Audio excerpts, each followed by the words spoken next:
Today we're going to be reviewing the 2021 Air Jordan 6 Carmine. I have the 2008 pair, the 2014 pair, and the newer retro right here. We're going to look at styles, cuts, materials, everything about the shoes, and I'll let you guys know what I think about it. We'll check out some results, see what everybody else says as well. So let's go ahead and get into the video. Welcome back to the channel. What's up with you guys? How you doing? How you been? If you did not know by now, my name is DJ and this is the DNA Show. Now if you haven't already, make sure you hit that subscribe button. Don't forget to hit the bell notification for every time I upload a new video, and make sure you hit that like button because that helps the algorithm oh so much. So before we get started with the shoe, we need to talk about the history and why there is so much nostalgic vibes when it comes to this retro, especially with the Nike Air on the back. Michael Jordan came into the league in 1985 with his own Air Jordan 1, and from then every single year he had his new shoe, the Jordan 2, the Jordan 3, the Jordan 4, the Jordan 5, and then we got the Jordan 6. That was the year that he won his first championship in 1991. So for Jordan winning his first championship in this model right here, it was already an iconic thing. As you remember him with the championship trophy with the team and him wearing them in that photo, or seeing him on court playing against other players throughout the season, everybody knew that Jordan Infrared 6 was one of the most iconic sneakers of that time. And I think that he wore that shoe just a little bit more, but that's okay because everybody knew about this shoe as well. I have always seen debates between people talking about which shoe is better, the Infrareds or the Carmines. Me personally, I appreciate and love both of them, and I want each and every retro and each and every version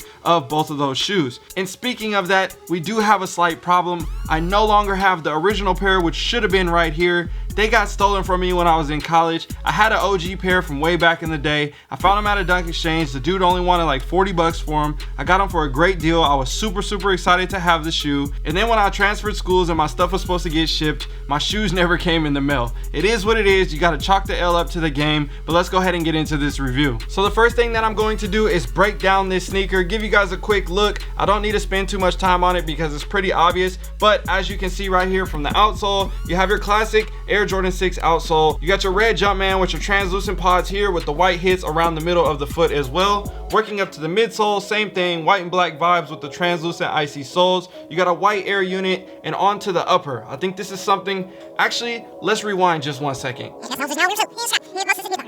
because I forgot to mention the midsole. There have been a lot of problems with the midsole. Luckily, I was able to get a pair that didn't have pink midsoles, but as you can see from some of these photos right here, there have been a lot of issues with manufacturing. Some people thought the upper was bleeding onto the shoe, but that's something that takes a whole lot of time to happen. It was actually in the process of creating the midsole where they messed up, and they still ended up putting them out in production and sending them out hopefully to sell them for retail, but then they all got recalled and sent back. So everybody, for example, say there was 250,000 pairs, they could have potentially messed up on 50,000 pairs and then had to send those back. So now the market is only able to buy 200,000 pairs. This is all hypothetical numbers. I don't know the exact numbers for how many pairs were made of this shoe right here, but I know a lot more people would have had the opportunity to get the shoe if they didn't have an issue with the midsole and like the stuff that I showed you in the pictures right there. Now going to the upper, when I touch the materials and feel everything, I'm really not mad at it. I think they did a solid job, and this is something that I will be comparing to the previous retro from 2014,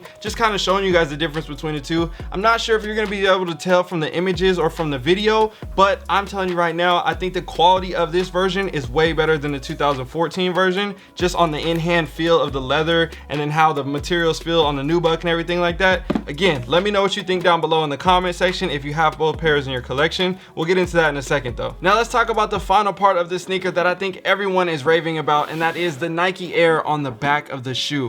This hit right here is just so amazing. I know the Jumpman is cool and all, but having the Nike Air on a classic with the OG colorway and everything, bruh, I don't care if they mess up. Well, okay, I do care if they mess up on the materials and everything, but just the nostalgia behind it, bringing back those vibes, I just love it so much. Okay, so I have all three sneakers right here, 2021, 2014, and 2008. And I want to point out a couple things. I know we got some obvious stuff, like as you can see, Jumpman, Nike Air, right? So the original from 1991 had the Nike Air, and now on the third retro we got the Nike Air back. So I think that alone allows this sneaker to be at the top of the charts when it comes to comparing against this one or against this one. And some of you may know I post a poll on Instagram all the time for these videos to see what everybody else thinks as well, not just giving you my opinion, but see what the audience thinks as well. So if you haven't already, make sure you follow me on IG so that way you can participate in the polls in the future. So when I asked the people which one do you like more, the 2014 or the 2021 retro,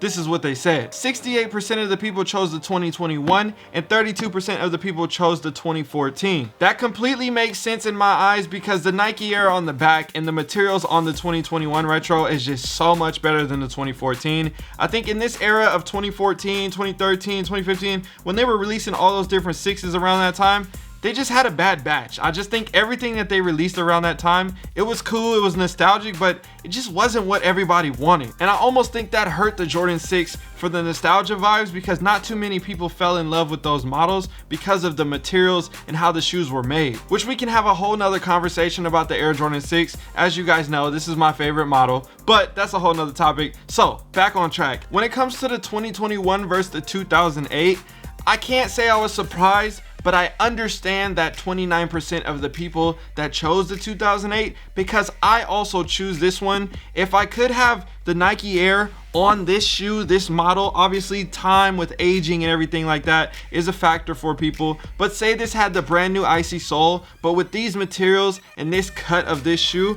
I think I would personally rock with this one a little bit more if it had the Nike Air compared to the newer retro. I don't know what it is, but this 2008 pair, bruh, that was just like, I don't know, they were just so fire. And I think everybody that owned a pair in that time knows what I'm talking about. So for me right now in this current day and time, I would have to choose the 2021 simply because of aging and other factors like that and not having the Nike Air. But I'm telling you right now, if they released this model like this in the same time, in the same era and everything, oh yeah, I would definitely go with this version. So let's talk about numbers and everything like that because I know people always have that question. We always save it towards the end of the video. As of right now, this pair right here is going for roughly around mid $300. This pair is going to go around low $300, and this pair is going to be mid 200s. I think when it comes over time, this pair right here, the 2021 pair, is going to rise in value, and it could potentially be that $350 sneaker, just like the Countdown Pack pair right here. I know not everybody likes Air Jordan 6s,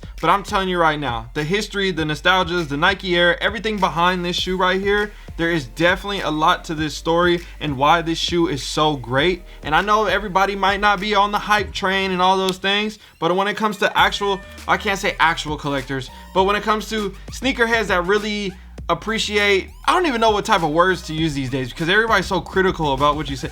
Either way, I think the older heads just really appreciate this shoe a lot, and they're gonna respect it either way, and they're gonna cause this price to go up over time because as they continue to rock them right now, later down the line, they're gonna want a crispy pair with that Nike Air. And I definitely seen a lot of people buying 2 or 3 pairs of this shoe for their collection. I was only able to get one. I'm already on the hunt for a couple more pairs because I definitely need multiples of this shoe. I love the Air Jordan 6. I'm always rocking a pair of 6s in my rotation, so this has to go back in my rotation. I used to wear these a lot, and I've had multiple pairs of these. I finally got a pair left on ice. I even wore this pair a couple times. I'm not even gonna lie to you. I had to clean them back up, but I'm trying to preserve them because I wasn't sure if these was going retro again. Okay, now I'm just rambling. Either way, I love this shoe. I hope you guys appreciated this video. Let me know what you think down below in the comment section. Were you able to get a pair? Are you willing to pay resale? Are you trying to wait till they go down? Are they going to go up in value? What did you think about the midsoles and the issues? Did you get a pair with a pink sole? Did you have to return them?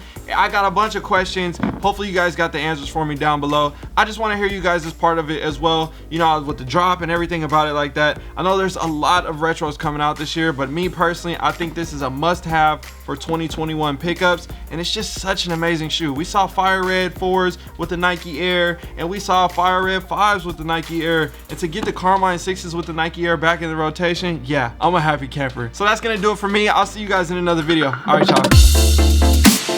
Yo, if you enjoyed this video and you want to make extra money or grow your shoe collection, I want to give you a free video with my 3 tips that were the most powerful that will help you grow your sneaker collection and make an additional $1,000 to $10,000 a month. All you need to do to get this free video is click on the first link in the description or the comment that's pinned in the comment section. That'll take you to a page where you can enter your email address and I'll make sure that I send you a video right away. And if you enjoyed this video, again, don't forget to like, comment, share, and subscribe. My name is DJ. I'm signing out. I got to go. I'm gone. Peace.